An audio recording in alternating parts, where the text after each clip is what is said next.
দেখ তুই এলি ছোট বোন, তোরে বলতেও পারি না সইতেও পারি না। আমি প্রেগনেন্ট, ও আমার বাচ্চার বাবা। আমি এখান থেকে স্বীকৃতি না নিয়ে কোথাও যাব না।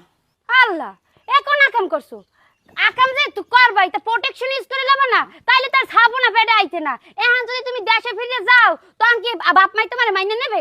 নেবে না, সিলে দিয়ে রোদে হুকা দেবে। আমি এত কিছু জানি না, আমি বাচ্চা স্বীকৃতি চাই, স্বীকৃতি চাই, স্বীকৃতি চাই, এটাই আমার শেষ কথা।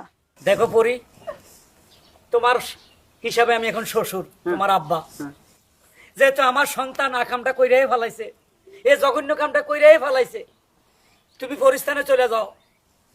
বাচ্চাটা যদি সিজারে নাও ভালো কথা, নর্মাল ডেলিভারি নিলে আরো ভালো। জানি না তোমাদের পরিস্থানে সিজার না নর্মাল ডেলিভারি কি আছে। সিজার কি জিনিস? ও, কারণ আমাকে তো আসলে সিজার ছাড়া কোনো কথা নাই। শতকরা 99টা হলো সিজারের বাচ্চা। বুঝছি, পরিস্থানে নর্মাল ডেলিভারি। আচ্ছা, নর্মাল ডেলিভারি হলে তোমার শরীর ভালো থাকবে। ডেলিভারি হওয়ার পরে বাচ্চাটা আমার কাছে দিয়ে যাইও বোন, এটা আমার অনুরোধ।